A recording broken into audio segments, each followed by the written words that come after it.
Hello, hi Sean, how are you? I'm fine, thank you. How are you? I'm good, and thanks a lot for giving me this opportunity to interview you. Well, thank you for inviting me. So, friends, we have a renowned hypnotist here. So let me read a bit about him because his bio is huge, and the rest of the things you can catch up in the description. So Sean Michael Andrew, he is a certified hypnotist and a certified instructor of hypnosis. He's a graduate from Regents College, and Sean is a master practitioner of NLP and has trained with both co-developers of NLP.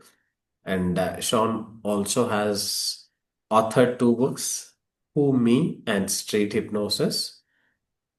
So, lot to know from Sean from his own words. So, Sean, this is the first question I ask every hypnotist. How did you get into hypnosis? I started studying NLP back in 1987, Oh, and I was very interested in it, particularly the rapport building skills of NLP, okay. Mhm. and but then also the therapy. And so anyway, I went down that rabbit hole, and after a while, I found many references to Milton Erickson and his Mm. hypnosis.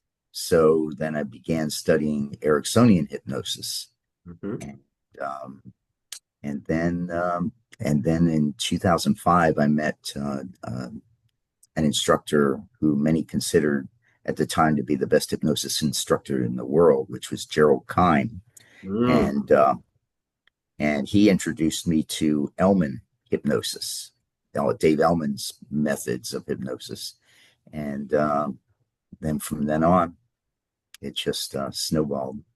Okay, okay. So here comes an interesting observation. I know a lot of instructors who call themselves as Jerry's kids who got trained by Gerard Kane, and I tell I'm a grandchild of Gerald Kane because I got trained by his trainers. So, Sean, on one hand, you said you have explored Ericksonian hypnosis, and other Yes. hand, you got trained by Gerald Kind, which brings you to the Development School. So, in some places, I do not know how far this is true, but it is told that Development and Erickson were teaching in the same period and had differences of opinion and whatsoever it is. So now, as you have explored Ericksonian hypnosis at one hand and the Development, um, what is your experience and which one do you like the most? Well, since I'm the supervising instructor for the Dave Elman Hypnosis Institute, Okay. I guess I have to say that I'm very partial to the Elman ways of doing things. Okay. Um, Erickson's methods are difficult. They're there's no other way to describe them. They're difficult to learn. Um, one of my friends said, do you know why they call it Ericksonian hypnosis? I said, no. And he said, because apparently Erickson was the only one who could do it. Okay. So Elman methods are much easier uh, to use, much easier to learn. They're faster, and so definitely I prefer the Ericksonian, rather the Elman methods. Some people say Elmanian, but that just sounds weird to me. But Elman's methods are the way I do hypnotherapy, and but I do use some Ericksonian concepts. That's because that's what I first learned. Okay. Okay. And now that you have written a book exclusively on stage hypnosis, Sean, so can you please tell, like, see, Ericksonian hypnosis at one hand, then Devilman's methods on the other hand, again, oh, how come this stage hypnosis happened? Oh, okay, all right. Well, I didn't actually like stage hypnosis. In Ah, fact, I interesting. thought it should be I thought it Says should the be made man who wrote a book illegal. on it as well. Oh, actually, no, my book actually that book is on street hypnosis. Okay, okay. So, but I do stage hypnosis. But yeah, I thought it should be made illegal because I thought that it hurt us as hypnotherapists because it gave people the wrong idea about hypnosis. Yes. And yeah, I was very much of that opinion. And Mhm. then one of my students called me and said, "I have a hypnosis show coming up, and I'm afraid to do it myself. Will you do it with me?" Oh. And so I did, and I had so much fun that I started doing this. Is back, I don't know, probably 2008. Ah, And yeah, so but so stage hypnosis is a lot of fun, and I credit street hypnosis with making me a really competent hypnotist wow. because if you can hypnotize strangers on the street, Mm. then it's no problem at all to hypnotize somebody that comes into your office for hypnotherapy. Wonderful, wonderful, Sean. Even I believe that stage and street hypnosis skills enhances our productivity and confidence levels to Oh many. yeah, confidence for sure. Yeah. Yeah. And people who are apprehensive about street hypnosis or stage hypnosis, at least I say that get trained and see the difference in your confidence level. So, what is your take on having these skills added in the clinical setup as well, Sean? Well, it's mainly about feeling confident Mhm. on your ability to put people into hypnosis. And I've taught in 25 countries already. And I Wow. can tell you that in all those countries, I see the same problems. You have people who are hypnotists who, when they get a client into their office and they put them in the chair, they are not absolutely certain that they're going to get that person into trance, which Mhm. is crazy. I mean, can you imagine? Would you go to a dentist who wasn't really sure that he knew how to work on your teeth, or would you go to a doctor who was, you wouldn't? But there are so many hypnotists out there that are not confident in their ability to Mhm. make hypnosis happen, and so that is why the street hypnosis is really good for um, for raising your confidence level. Now, here's another thing that I've learned, and in my I don't know 17 years of doing stage hypnosis, and that is that a lot of stage hypnotists are also not entirely confident in their ability to get the group on the stage into hypnosis. Uh, Oh. there, stage hypnosis, the most important part of stage hypnosis is really being an entertainer. The hypnosis part is just a very small part, a very important part, but a very small part of being a stage hypnotist.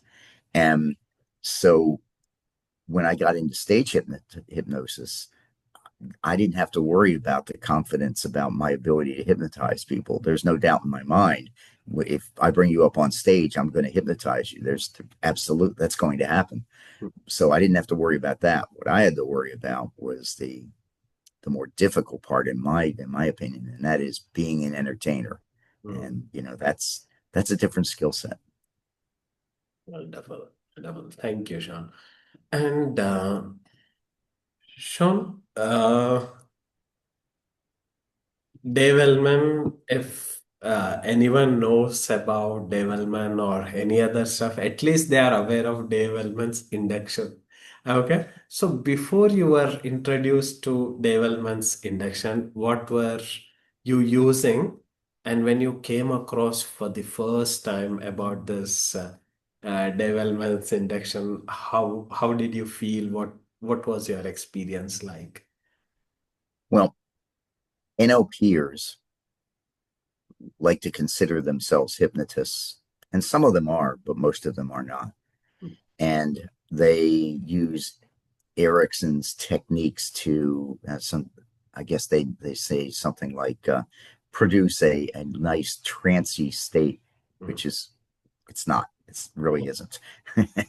And so what I was using NLP therapy, like for instance the fast phobia cure, which I still use, and I don't use it just for phobias. I use it to for trauma, and it works beautifully.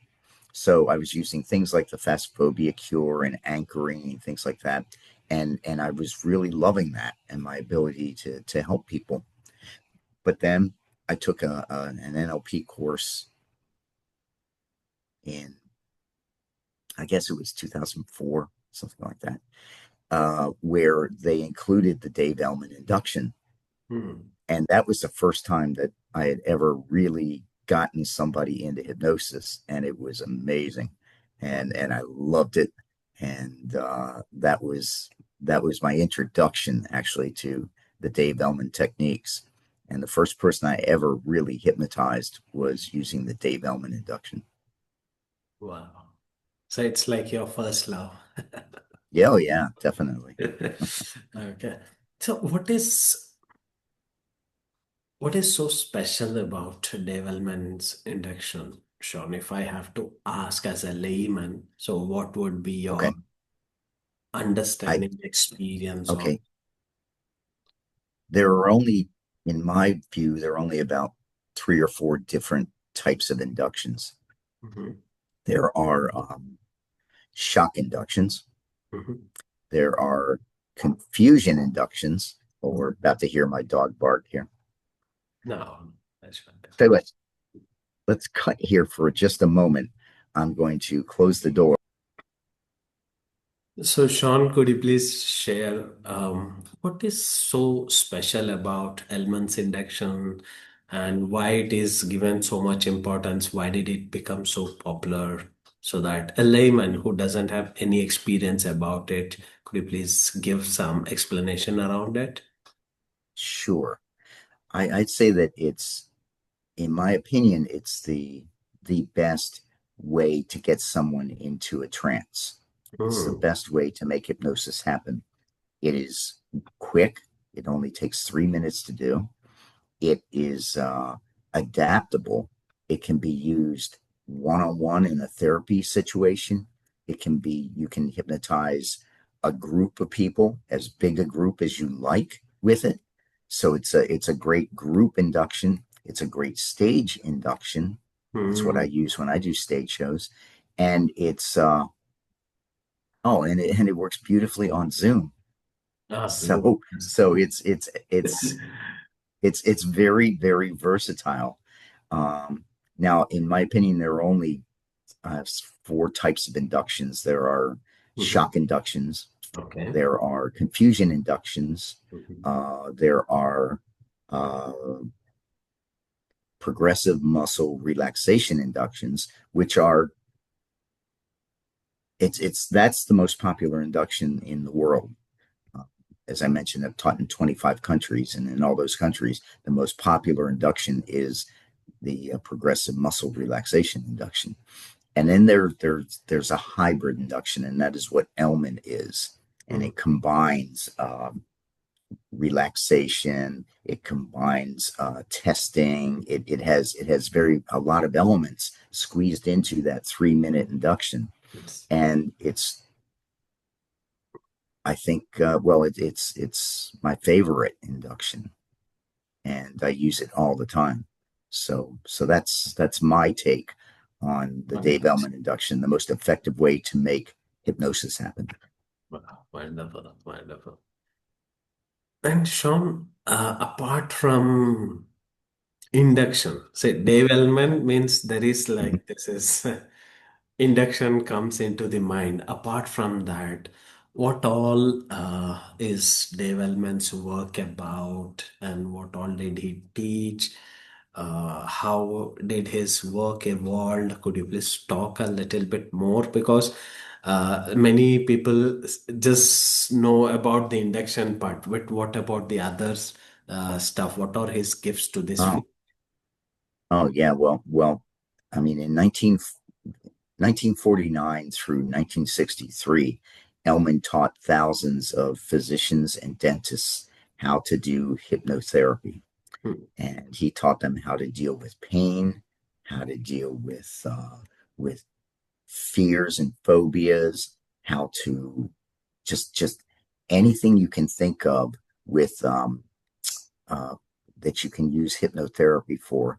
That's what Elman was teaching, and so he taught the physicians how to do age regressions so Wow. that they could go back to an earlier time where a problem probably started and and change people's lives that way. He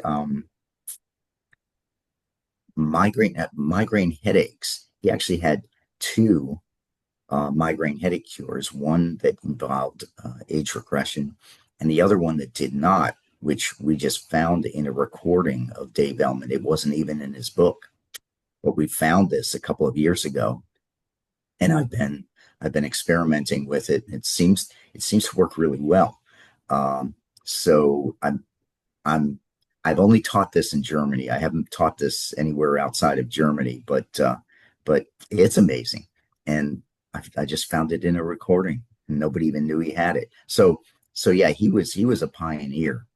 And the thing is that when he started teaching the doctors in 1949, he didn't really have all these cures at Hmm. first. You know, he could work with pain because that was his introduction when a stage hypnotist took away his father's cancer pain when Dave was just an 8-year old boy. So he knew he had some good ideas on how to treat pain with hypnosis, but a lot of his techniques he learned in teaching the doctors. The doctors would say, Okay. "Well, I Okay. use this technique for this and seems to work really well." And then Elman would go out to the other doctors and say, "Hey, this is what Dr. Smith is doing in New York. Would you try this in your practice?" And they would try it and come back and say, "Yes, it works," or "No, it doesn't work." And the course was constantly evolving because he was getting this feedback from his students who were working with patients. So it it's it got better and better. I imagine the Dave Elman medical hypnosis course in 1949 was very, very different from the Dave Elman medical hypnosis course in 1963. It just got Oh, better and better. Yeah, so neat. amazing, amazing. Sean, since you mentioned about the age regression, so there are different opinions, controversies, and discussions among the hypnotherapists. Forget about the normal people. So, how do you find age regression with respect to your practice benefits? Okay, I used to use age regression a lot. I used to use it for almost everything. Hmm. And, the theory with age regression is that if you have a problem, it stems from probably from something that occurred earlier in your life, possibly in your childhood.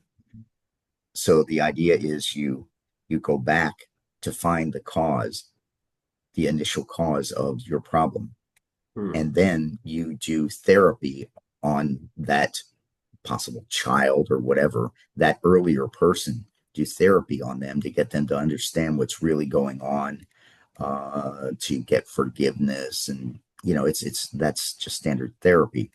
And then the theory goes that once you come back to the present, the problem isn't a problem anymore. That's the theory. Hmm. I used to use it for everything. I used to even use it for smoking cessation. We'd go back and experience their very first cigarette. And it's anyway, I nowadays I use age regression with the most serious issues.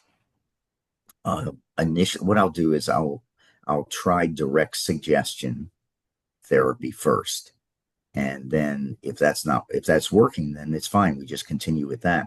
But if that's not working, then I will consider using age regression. It's the way I look at it is if you go to your doctor and you have an issue, um, doctor's first uh, course of action is not going to be operate on you, right? Oh, yeah. The first thing they'll go do is figure out, is it a lifestyle problem?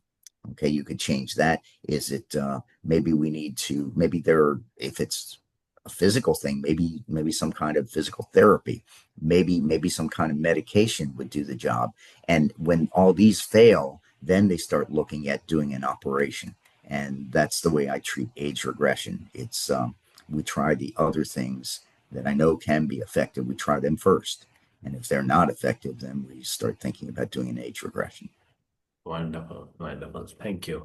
And Sean, what inspired you to write these books? So first, let me ask you about your first book, Who Me. So what Yeah, who inspired me? you to Who Me? That's an Well, interesting title. Tell me more about it.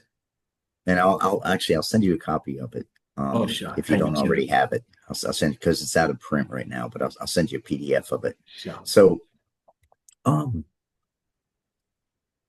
one of the things that has always interested me is what makes some people more highly hypnotizable than others.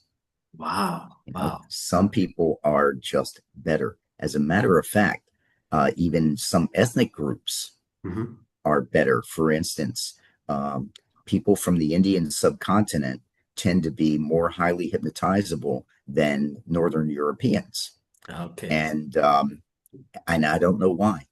Nobody's explained it to me. I don't know if it's cultural or if it's in our DNA, but people from the Indian subcontinent are much better at going into hypnosis than Northern Europeans. And I think we got a clue to this when Esdale was working in India Hmm. because Esdale was using mesmerism, using trance as a form of anesthesia.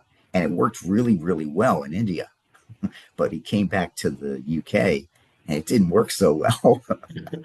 And I believe the reason for that is that Northern Europeans are not as good at going into hypnosis as people from India and Pakistan and Bangladesh. You guys just have a talent for it. So anyway, so I've always been fascinated by what makes some people more highly hypnotized. Women are more highly hypnotizable than men. Younger people are more highly hypnotizable than older people. There's not a big difference, but there's some difference. So anyway, I've been fascinated by what the differences are because if you're going to do a demonstration, you want it to work. So Yes. you want to be able to pick somebody who's going to go into trance for you. How do you do that? So that's why I wrote that book, How to Find the Most Highly Hypnotizable People. So, like Wow. I say, I'll send you a copy. Sure. Um, so that's why I wrote that. Wow, wow. And what inspired you to write Street Hypnosis? And why is that title Street Hypnosis? Why not Stage Hypnosis? Sure. Well, it's actually all hypnosis. I called it street hypnosis because um, if you're doing street hypnosis, you need to know a lot about how to make hypnosis happen, and it's so I talk about all types of hypnosis, but at the time when I wrote that back in 2016, street hypnosis was extremely popular, Okay. and it was sort of the thing that everybody knew me for. So that's why I called it that. But I may redo that book and increase the bits on therapy and that sort of thing and then put it out again, but the basic parts of it of how to get people into hypnosis apply to everybody. But yeah, but it was called street hypnosis because it was very popular in Popular. 2016. Okay. You went by the trend. Yes. And Sean, what are the various types of trainings that you usually offer? Sean. Okay, well, I usually offer I offer hypnosis certification courses Mhm. because I'm a certified trainer with the National Guild of Hypnotists and the International Medical and Dental Hypnotherapy Association. So I do full hypnotherapy courses, certifications. I do. I have done in the past street hypnosis courses. Mhm. I've done pain management courses, and those I taught in Germany. I've done. What else do I teach? those are the main ones that I teach. Yeah. Uh, Not I, in I so teach a many base. countries, books, and like you have to say, okay, what do I do? So many things at once. Well, the reason why I've been to so many countries is Yeah. my wife bought me many years ago. She bought me a flag display, and I'm not in my office right now. I'm in at the home, but in my flag display in my office, I have my flags, and every time I teach in a new country, then I get to put that flag in my flag display. So that's why that's why I'm always keen to teach in a new country. I haven't taught in India yet, so maybe one day. Maybe one day. Yeah.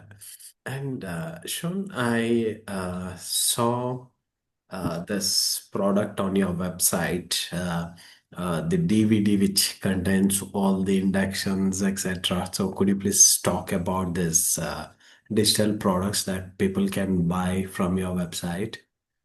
Oh yeah, I have well that's called let's see. There's one called Amazing Inductions, and there's another one called Inducing the Trance.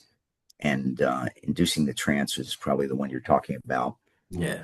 Gives gives 15 separate ways to make hypnosis happen. As I said, there are only say four categories of, I get but it. so it has things like several shock inductions, the hand drop Um, induction, the arm pull induction.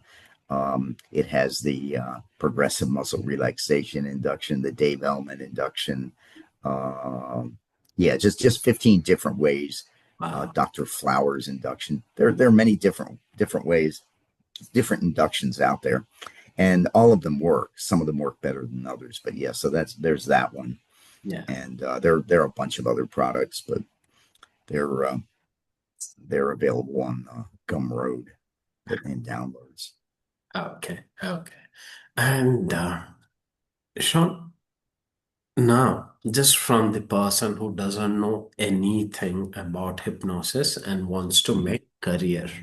So your tips on, like, let's say someone is confused, should I go Ericksonian way or should I learn development stuff?